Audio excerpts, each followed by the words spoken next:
Assalamualaikum warahmatullahi wabarakatuh. Hai semuanya, bertemu lagi dengan aku Elta Kusuma. Di video kali ini teman-teman, aku ingin menceritakan kisah keajaiban sholawat. Masya Allah ya, teman-teman jangan lupa like, comment, subscribe. Dan teman-teman jangan lupa juga tonton video ini sampai selesai, karena cerita ini sangat menginspirasi banget. Hari ini ada kisah dari Kak Iyat Semarang, yaitu tentang bersolawat untuk kekasihnya agar kembali. Nah, gimana sih ceritanya? Oke, langsung aja aku ceritain. Nama saya Iyat dari Semarang. Saya ingin membagikan kisah saya tentang keberkahan sholawat. 1 tahun lalu, saya memiliki hubungan dengan seorang pria. Hubungan kami awalnya baik-baik saja. Bahkan kedua belah pihak keluarga sudah merestui hubungan kami. Tetapi di bulan kelima, tiba-tiba dia menghindari saya. Semua akses komunikasi ditutup olehnya. Mereka terkesan menutupi. Jelas saya marah sekali. Tapi saya bingung harus bagaimana. Kejadian itu berlangsung 5-6 bulan dan sama sekali tidak ada kabar. Saya stres karena kejadian itu. Sejak itulah saya mengenal sholawat. Dalam sehari saya bisa bersolawat sebanyak 10.000 kali dan rutin sholat tahajud. Saya benar-benar butuh Allah, butuh pencerahan. Di waktu bersamaan saya juga sering menonton ceramah-ceramah agama yang ada di YouTube, terutama yang berhubungan dengan perkara hati. Di bulan kelima, saya benar-benar jatuh saking sakit hatinya melihat HP saya rasanya benci sekali. Karena HP itu adalah alat yang saya pakai untuk berkomunikasi dengan pasangan saya yang dulu. Tapi entah kenapa, tiba-tiba HP saya hilang dengan cara yang unik. HP saya ikut tergulung bersama sampah sayuran yang saya siangi. Saya memang jarang membawa HP. Jadi saya baru sadar kalau HP itu ikut terbuang. Saya tidak sedih sih, karena mungkin ini cara Allah agar menjauhkan saya dari HP itu. Secara saya benci sekali dengan HP itu. Kejadian menyedihkan tidak berhenti di situ. Surat pegadaian cicilan saya juga hilang. Begitu saya mendapatkan surat tagihan dari pegadaian, saya baru ingat saya mencari-cari surat itu, tapi tidak ada. Akhirnya saya datang ke pegadaian dan mau tak mau harus melepas cincin itu. Selang setengah bulan, datang lagi tagihan yang kedua. Tapi lagi-lagi saya tidak menemukan suratnya. Ya Allah, pikiran saya benar-benar kacau. Setelah saya ingat-ingat, ternyata surat itu saya bawa ke kampung. Mau tak mau saya kembali melepas cincin itu di pegadaian. Ya Allah, sudah HP hilang, 2 cincin hilang, dan yang paling parah pasangan saya juga hilang. Tetapi saya mencoba ikhlas, karena dari ceramah yang saya dengar, itu adalah salah satu cara percepatan doa. Tapi harus kembali diingat, kalau itu semua adalah titipan Allah. Terserah Allah kapan Allah mau ambil. Meskipun dalam hati kecil saya kadang masih sulit menerima. Di saat gundah, saya kembali membuka YouTube. Saya menemukan salah satu ceramah dari seorang kiai. Saya coba amalkan apa yang diajarkan oleh kiai itu. Mulai dari istighfar 100 kali, tasbih 100 kali, bertahmid 100 kali, bersolawat 1000 kali. Disertai dengan sedekah sebanyak-banyaknya.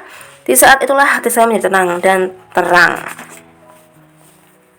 Di bulan ke-6, tiba-tiba saya ingin membuka WhatsApp. Saya scroll ke bawah sampai saya menemukan sesuatu yang mengejutkan.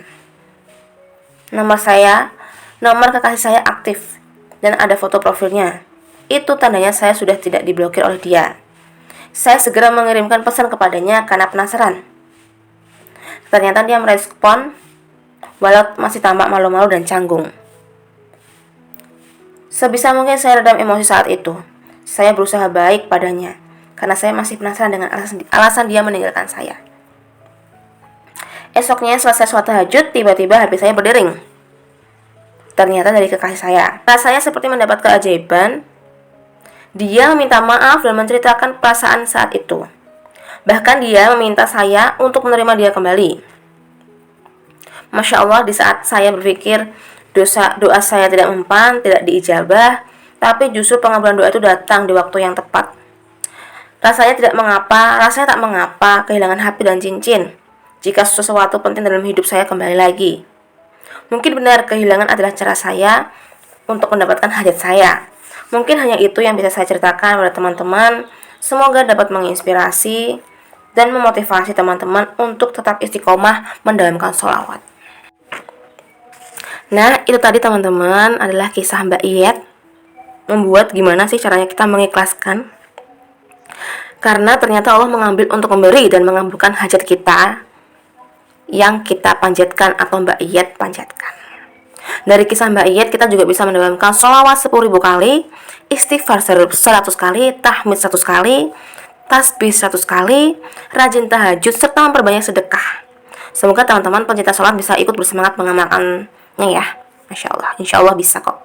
Karena setiap manusia itu punya ujian. Setiap kita itu pasti dikasih ujian sama Allah kok teman-teman. Entah itu ujian apapun, pasti kita punya ujian. Tapi ketika kita selalu mendekatkan sama Allah, ketika kita bertakwa, bertawakal, insya Allah ada kemudahan kok, nggak mungkin enggak. Tapi kadang ketika kita punya masalah, kadang kita down, putus asa, bahkan menyalahkan gitu loh. Nah, jangan sampai kita ketika kita punya masalah, ujian, jangan bisikan setan kita terkalahkan oleh itu. Karena kita kayak marah sama Allah itu termasuk bisikan setan teman-teman. Makanya ketika kamu punya ujian, langsung deh kita langsung ingat sama Allah. Gak usah marah, karena itu adalah ujian, itu adalah sebuah tanda-tanda Allah sayang sama kita. Dan dibalik ujian itu, ketika kita mendekatkan diri, Allah akan memberikan jalannya gitu. Seperti halnya Mbak Iyet tadi kan, putus asa karena tiba-tiba perjalanan 5 bulan pacaran, Mbak Iyet gak ada hujan, gak ada angin, pacarnya itu memutus akses komunikasi. Mbak Iyet sempat bingung juga, sedih.